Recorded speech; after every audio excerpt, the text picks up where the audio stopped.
Bismillah ar-Rahman ar-Rahim. My dear students, our lecture today includes the last part of the audiolingual method, which is reviewing the techniques.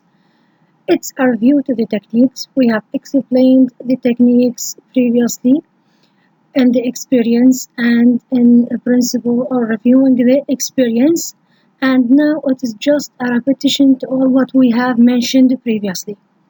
First, dialogue memorization. Dialogues are short conversations between two people, are often used to begin a new lesson. Students memorize the dialogue through mimicry. Students usually take the role of one person in the dialogue, the teacher and the teacher the other. After the students have learned the first person's lines, they switch roles and memorize the other person's part. The most important thing here is to know that in the audiolingual method, certain sentence patterns and grammar points are included within the dialogue. These patterns and points are later practiced in drills based on the lines of the dialogue. So the aim of using dialogue memorization or using this drill is to make the students practice the grammatical structures of the target language within a particular context and to practice them orally. Backward build-up or expansion drill. This drill is used when a long line of a dialogue is giving the students trouble. This is very important that this is the reason why the teacher uses this technique, because he feels that some of one line of the dialogue is giving the students trouble. The teacher breaks down the line into several parts. The students repeat a part of the sentence, usually the last phrase of the line. Then the following the teacher's cue, the students expand what they are repeating part by part until they are able to repeat the entire line. So the aim of this drill is to help the students to produce the line correctly, which they face difficulty with. Repetition. Students are asked to repeat the teacher's model as accurately and as quickly as possible. This drill is often used to teach lines of the dialogue as accurately, which means in the same way as it is pronounced by the teacher, with correct pronunciation and correct grammatical structures, and as quickly as possible in order to make the students or to help the students to use the target language habits automatically, which is the aim of language learning according to the audiolingual method. The chain drill includes some communication activity. This communication activity is very limited and directed by the teacher, but it gives the students the opportunity to ask questions and answer questions in the target language. A chain drill gets its name from the chain of conversation that forms around the room as students one by one ask and answer questions of each other.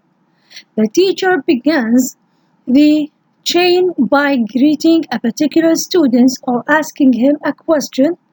That student responds, then turns to the student sitting next to him. The first student greets or asks a question to the second student, and the chain continues. So this is the idea of chain drill. Now we move to single slot substitution and multiple slot substitution. In single slot substitution, the students will repeat a sentence from the dialogue and replace a word or phrase in the sentence with the word or phrase that the teacher gives them. So the teacher says a line usually from the dialogue. Next, the teacher says a word or a phrase called the cue.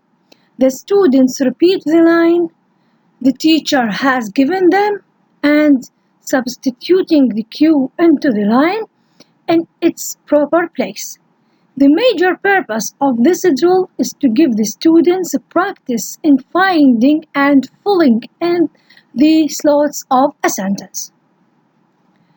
Multiple slot substitution is similar to single slot substitution, but the difference is that the students must recognize what part of the speech each cue is, or at least where it fits into the sentence, and make any other changes such as subject-verb agreement.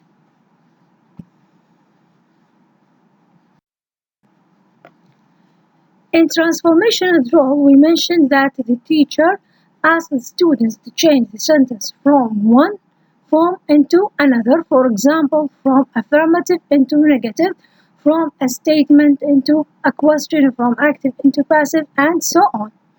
The teacher gives the students a certain kind of sentence patterns. An affirmative sentence, for example, students are asked to transform this sentence into a negative sentence.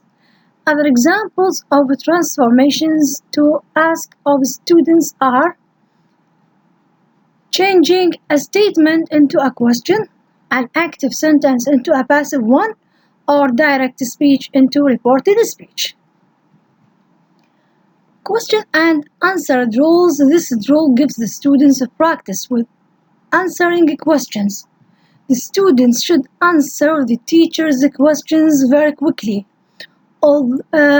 Here, answering the questions very quickly, again, the aim of this is to make the students develop the target language habits automatically, so they should respond to the teacher's questions quickly and automatically.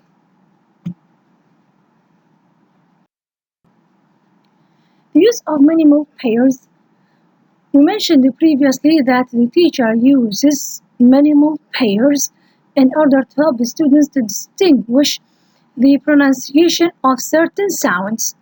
The teacher works with pairs of words which are different in only one sound. For example, ship, sheep. Students are first asked to receive the difference between the two words and later to be able to say the two words. The teacher selects the sounds to work on after she has done a contrastive analysis, a comparison between the student's native language and the language they are studying. We mentioned or talked about contrastive analysis previously. We mentioned that the aim of contrastive analysis is to identify points of difficulty that the students might face. Complete the dialogue. The students or selected words are erased from the dialogue students have learned. The students complete the dialogue by filling the blanks with the missing words. Finally, the grammar game. Games like the supermarket alphabet game described in this chapter are used in the audiolingual method. The games are designed to get students to practice a grammar point within a context. Students are able to express themselves, although in a limited way. So, here we have limited communication. We have also mentioned that through this game, the students, number one, have some knowledge about the grammatical structures of language which are used within a particular context, and second, the students have some knowledge about the culture of the target language by expressing the everyday lifestyle of the target language. Up to this point, we have finished or covered most of the important points in the audiolingual method. Now we need to start with another, which is the criticism of the audiolingual method. The audiolingual method paradigm was put into question. The theoretical background of the audiolingual method was attacked because the students who learned according to the audiolingual method were unable to transfer the skills that they have learned in real communication. So the scholars started to criticize the audiolingual method. Now we start with the first point of a criticism to the audiolingual method from a theoretical point of view, which is very important. The theoretical attack on the audiolingual beliefs resulted from changes in American linguistic theory in the 60s. The American linguist Noam Chomsky, rejected the structuralist approach to language description as well as the behaviorist theory of language learning. So here we have complete rejection to the approach of the audiolingual method, upon which everything in the audiolingual method was developed. So if we criticize the approach of the audiolingual method, this means that we criticize the method as a whole. What is the point of rejection? Chomsky says that language is not habit structure. Ordinary linguistic behavior characteristically involves innovation, formation of new sentences and patterns in accordance with rules of great abstractness and interaction. In this case, Chomsky says that language is not imitation and it is not learned by repetition, and that language involves innovation and formation of new sentences. How can we innovate new sentences? How can we create new sentences? Chomsky presents the idea that human beings are provided with an innate capacity that enables human beings to acquire the language, and that any human being is occupied with the grammatical rules of the native language that enables this person to produce any number of sentences that the person likes. Chomsky's theory of transformational grammar proposed that the fundamental properties of language derive from innate aspects of the mind and from how humans process experience through language. So Chomsky emphasized the idea of the mind. He mentioned that human beings acquire language because they are provided with an innate faculty, innate aspects in their minds. That's why the focus should be on the mind rather than on behavior, as it is presented according to behaviorism, which explains everything, including language learning in terms of external behavior, in terms of stimulus response and reinforcement. His theories were to revolutionize American linguistics and the focus of attention of linguists and psychologists on the mental properties of people bring to bear on language use and language learning. So Chomsky emphasized the importance of mental properties. Chomsky also proposed an alternative theory of language learning to that of the behaviorists. Behaviorism regarded language learning as similar in principle to any other kind of learning. It was subject to the same laws of stimulus and response, reinforcement, and association. Chomsky rejected the idea that language learning is done according to stimulus response reinforcement. He argued that such a learning theory could not possibly serve as a model of how humans learn language, since much of human language use is not imitated behavior but is created a new form underlying knowledge of the abstract rules. So Chomsky mentions that sometimes human beings produce new utterances which are not produced previously, so we cannot say that all our language production is imitation. and repetition, because sometimes we produce new utterances. So, according to this, language is not imitation, but language is a creation, and that behaviorism cannot explain how a human acquire their language. Human beings, according to Chomsky, can create sentences according to the underlying knowledge of abstract rules that students are provided with the rules of, human beings are provided with the rules of their native language in their minds, and they produce new sentences according to these rules. The knowledge of the abstract rules which is available in a human mind is known as competence according to Chomsky.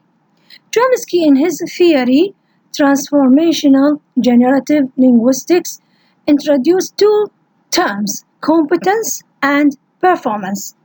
Competence refers to the abstract knowledge of grammatical rules of language that enables us to produce different or infinite number of sentences in our native language.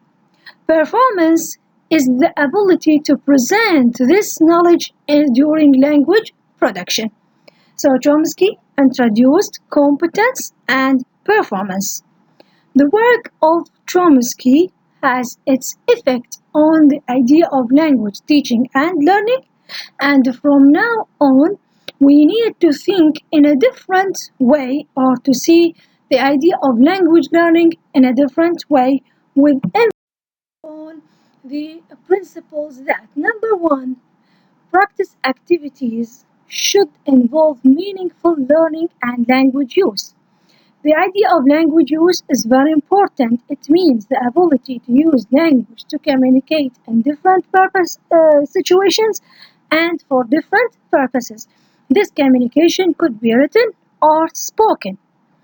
Learners should be encouraged to use their innate and creative abilities to make explicit the underlying grammatical rules of the language, that learners should work on using their competence in their language performance.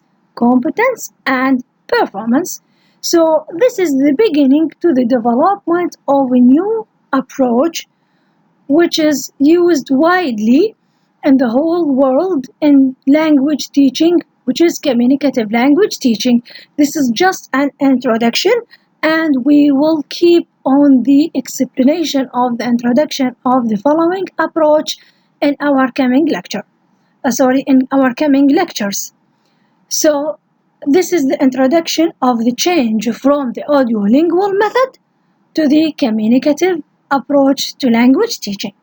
Thank you very much, and that's all for today.